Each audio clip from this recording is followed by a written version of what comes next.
Good morning, everybody, and welcome to this virtual Advantere virtual campus. All of you are more than welcome to visit us both virtually or physically, what you prefer. And welcome to this second session of the Advantere Talks, which will focus on people management and more specifically to how companies attract talent. Let me introduce myself. I am Pedro César Martínez, the Director of the Master in Talent Management, and I'm very proud to introduce to you a human resources expert, a brilliant human resources expert and Advantere faculty professor, Luca Boer. Luca, good morning. Good morning, Pedro César, and thank you very much to inviting me to this conversation about talent management in general and talent acquisition and attraction in particular. It is a really pleasure and an honor to be part of this very good initiative that you have already started. Thank you, Luca. The title of this session is very, very challenging. Attraction and recruitment, the two sides of the same coin. And Luca, it's very often difficult to distinguish between talent attraction, talent acquisition, and recruitment. As an expert in these fields, I will ask you to ask you some questions about these topics and try to clarify these topics. No, the first one: what does talent attraction mean, please? I have an original sin. I'm Italian, and like all Italians love to.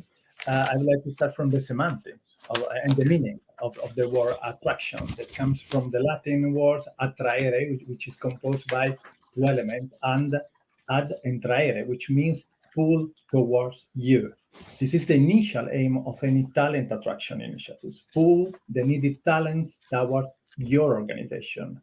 But with this meaning, attraction could look like a very short-term outcome, a contingency action.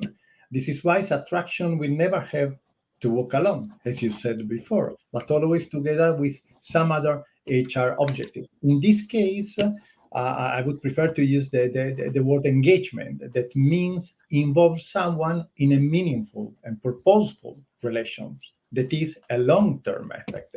The takeaway here is that attract, it is not enough. You have to engage people. This is the reason why I have to confess to you that I do normally hate to speak about attraction, while I do prefer to move the focus on the ability of organization to engage talent.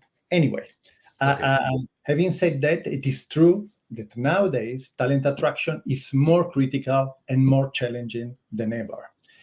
And one of the main reasons is because the effect of the pandemic and the Great Resignation, which has made the labor market much more employees-driven than company-driven.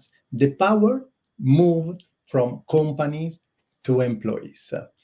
And even now, with the potential recessions knocking on our door due to the big turmoil that we have out there, and even a bloody competition if we are searching for technological talents or top talents, this is the reality we are living out there. Market is people-driven.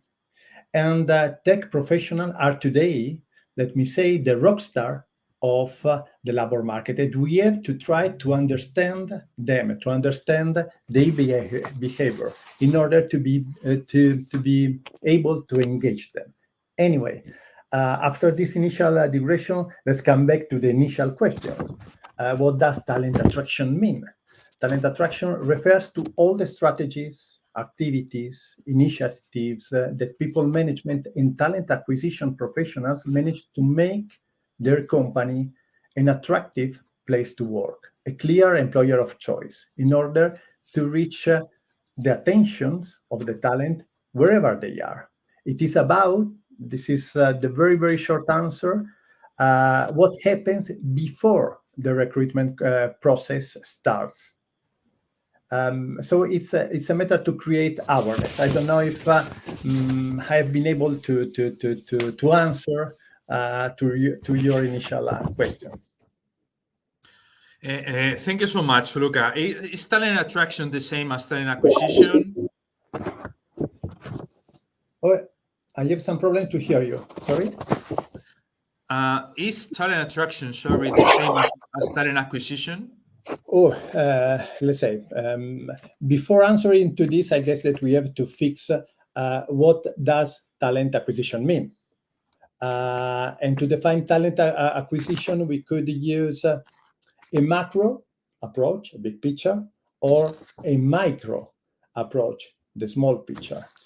From the macro standpoint, we can look at the talent acquisition as the process in charge to provide the organization with, let's say, the most suitable workforce to properly execute the business strategy and in order to reach the expected business results. So with this definition, we place talent acquisition right in the middle between business strategies and expected business results, like an enabler supplying organizational capabilities. If we approach talent acquisition from the perspective of the business, if we approach talent acquisition from the perspective of the HR department, we can say that talent acquisition is the HR long-term strategy in providing the organization with the needed talent to execute the growth of the business. It focuses in finding professional at all levels of the organization. We are talking about executives, team leaders, managers, specialists, with a specific set of experience, knowledge, and skills that could boost the business. But in a very figurative way, let's put talent acquisition in the middle between the business and the expected results, supplying organizational capabilities. So as a definition, as a macro definition, in a micro approach, so with a much more organizational approach, talent acquisition is the process of first attract people, as we said, and then recruit people. When we are talking attract people, it means identifying talent, who they are and where they are, understanding them in terms of their culture, their purpose, their behavior, because you have to understand first in order to engage them, to connect with them in terms of creating awareness, brand awareness, and then engage them in turn in terms of creating meaningful interaction. After this first phase or cluster of activities that represent the attraction phase, or what we used to call recruit marketing, we move to the recruiting activities. That are searching talent, assessing talent, selecting talent, and final hiring talent. It is talent attraction the same of talent acquisition? Clearly not.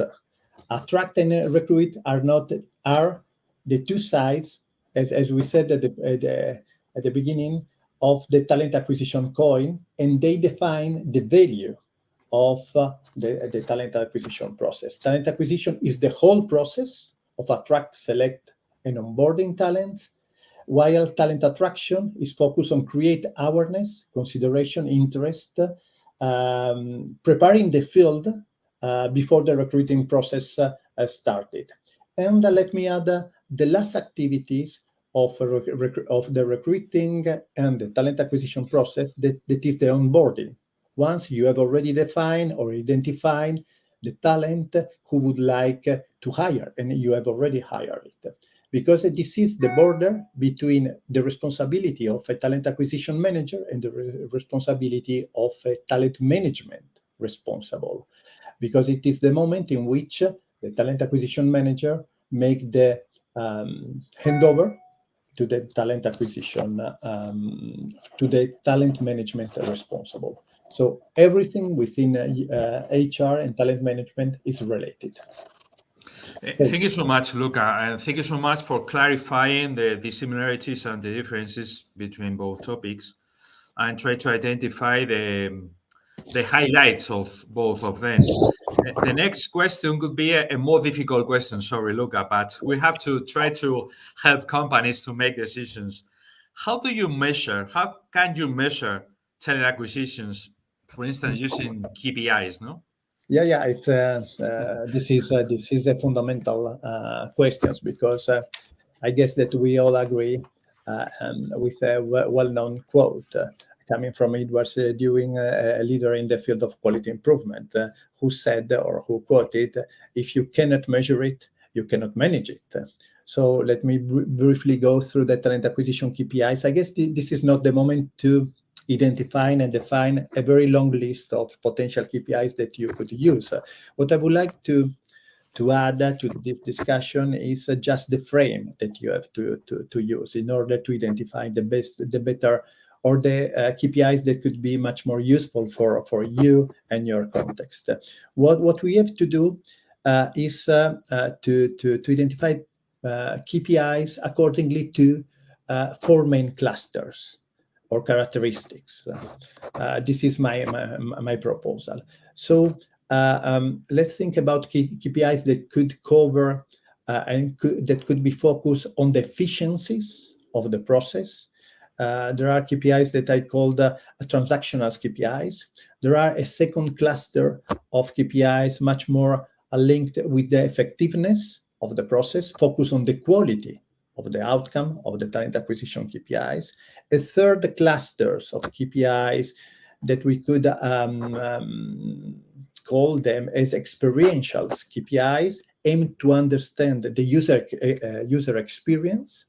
And last but not least, KPIs that could measure the impact of the new hiring in the strategy and in the business. Let's make some example. I guess that what is important is to keep in mind these 4 clusters, and let's try to make some example for each of one. If we are talking about efficiencies, you can use KPIs like time to hire, time to fill, cost per hire, cost per application, or interviews to hire or interview to offer.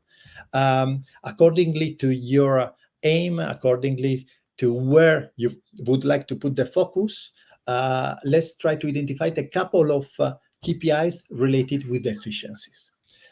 In the second cluster, effectiveness, there are KPIs like the quality of hire, the recruitment channel effectiveness, which channel is more effective than some others, qualified candidates per opening, rejection rates. This will enable you to measure if all the talent acquisition activities has been effective in order to reach the expected results. Then it is important also to understand the satisfaction of the different actors that enter in the process of talent acquisition, mainly the 2 main actors that are the hiring manager. So let's try to measure the experience of the talent manager in managing the talent acquisition processes, and the candidates experience. It's pretty important. If you would like to be much more quantitative in the experiential KPIs, let's use the 90 days quit rate. That means that could measure the experience of the new hire within the first 19 days. If they decide to quit, it means that the first 90 days experience within the company has been very bad. So let's use qualitative and quantitative KPIs in this experiential cluster.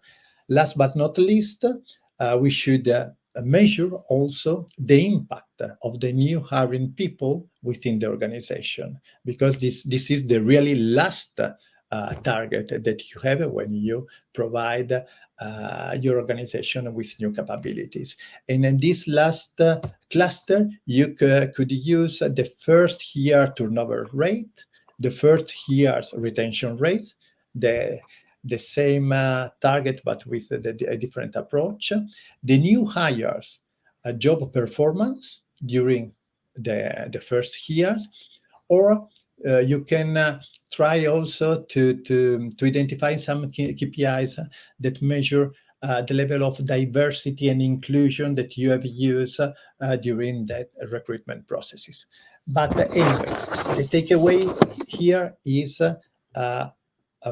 let's try to have at least 2 KPIs for each clusters or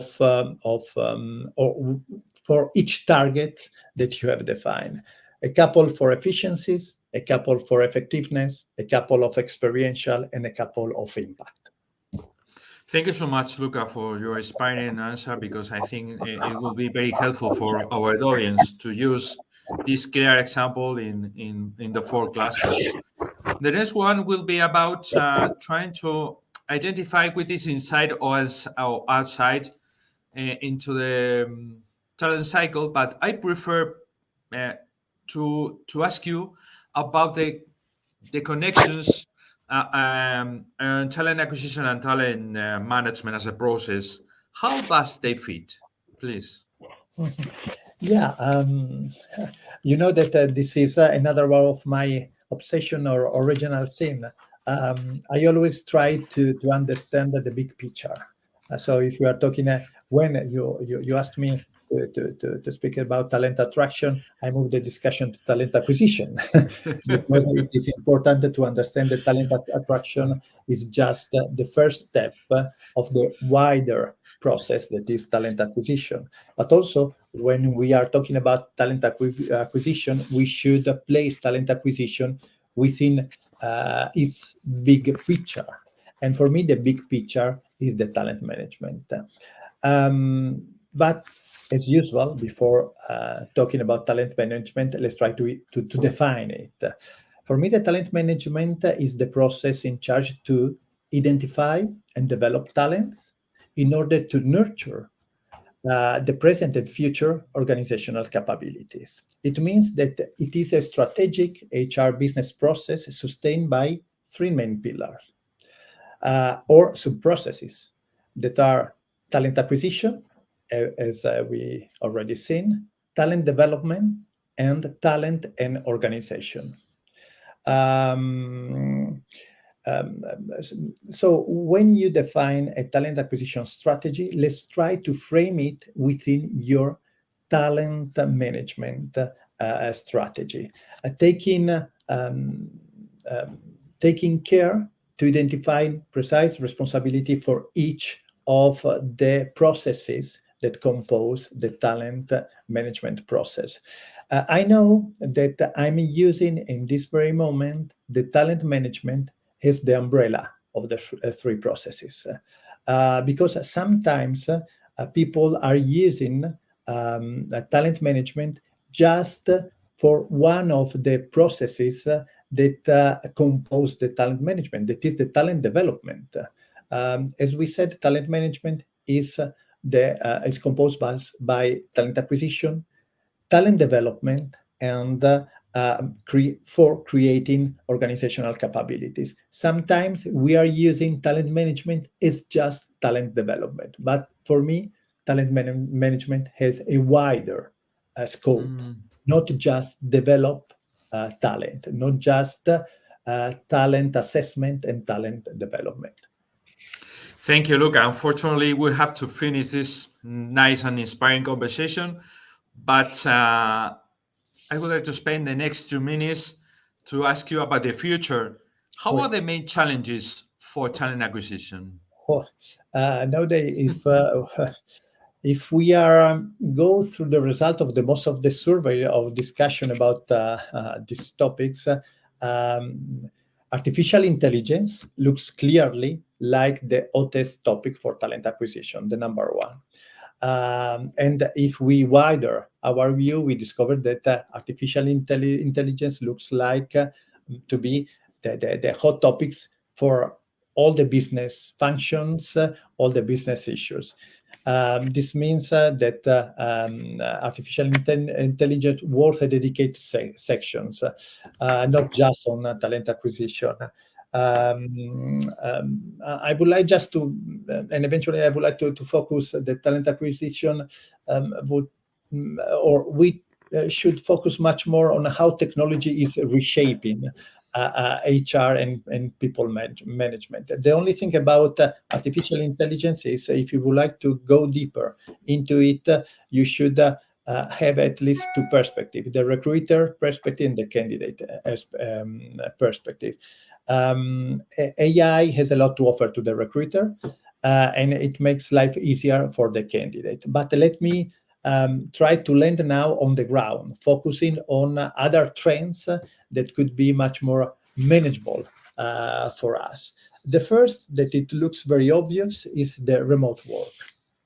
The remote working isn't just a contingent outcome because of the pandemic. The pandemic accelerated its adoption, and it is here to stay. One of the biggest benefits for the company is that it opened up the geographical scope within which you could look for talents.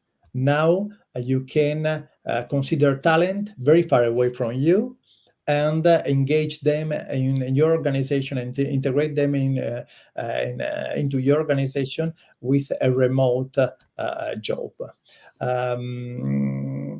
And I have to confess to you that in some cases, especially for the technological profiles, this is a deal break. If a company doesn't have a remote work policy, they don't want to join that company. So taking care to have a very well-defined and open remote work policy in order to attract the best talent. The second trend that I have seen within the market, we have seen a shift on the focus of the hiring processes from being position-based to be skills-based, or better, skills plus potential-based. Employers now are focusing much more on candidate-specific skills and short-term experience than traditional qualification or resume. Not the pedigree of the past employers that you include in your resume are relevant. Skill-based hiring involves assessing candidates based on their demonstrating abilities and relevant experience, not just in technical skills, but also in soft skills.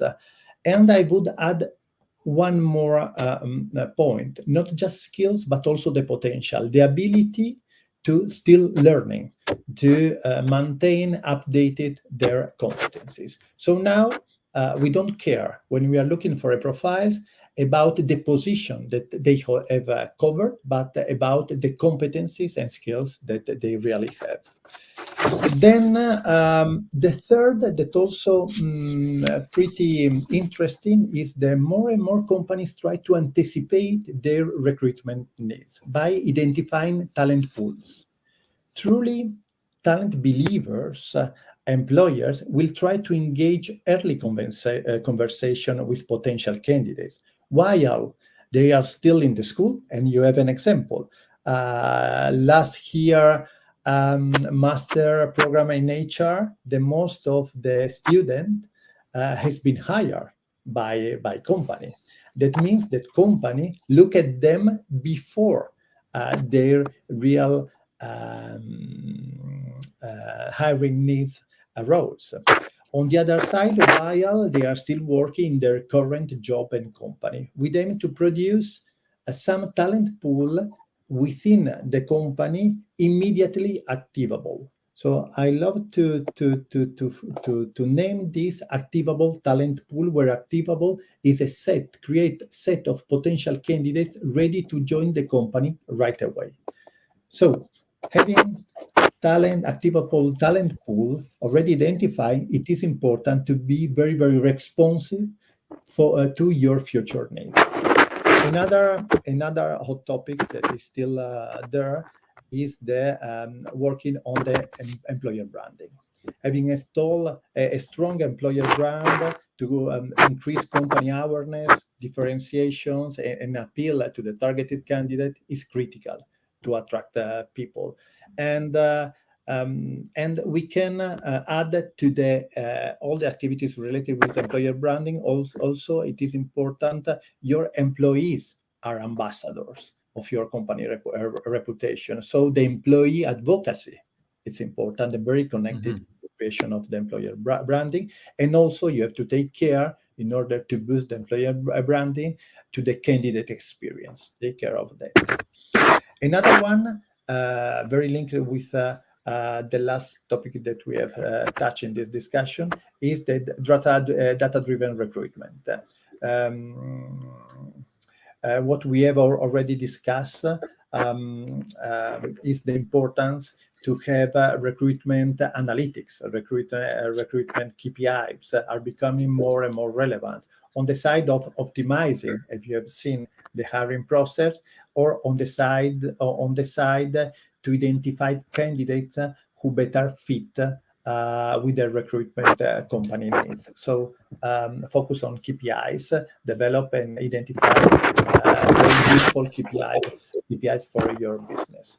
Linked to the application of artificial intelligence to talent acquisition processes, what is really important is, before starting to think about introducing AI, it is mandatory to fix your process automation capabilities, not just to improve talent acquisition management efficiencies, but also, that means cost and time, but also effectiveness in terms of candidate experience and recruitment experience. Companies are now relying on advanced technology, like as we said, artificial intelligence or machine learning and robotic process optimization to simplify HR tasks, particularly in the era of finding and hiring new employees, to simplify onboarding, to reduce paperwork and administrative tasks. But the takeaways is,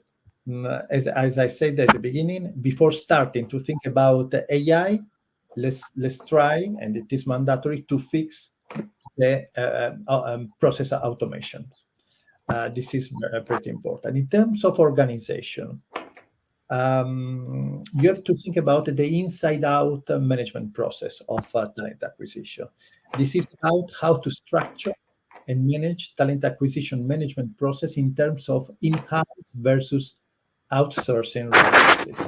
As usual, it does not exist a unique and best solution in terms of organizational design, but it's just the one which best fit with your company vision and strategy. Anyway, what we can see today is that more and more companies are adopting a blended collaborative process and management approach, providing talent acquisition internal team with just a few but very professional resources, combined with a network of external experts in order to better perform in the present and complex, volatile environment.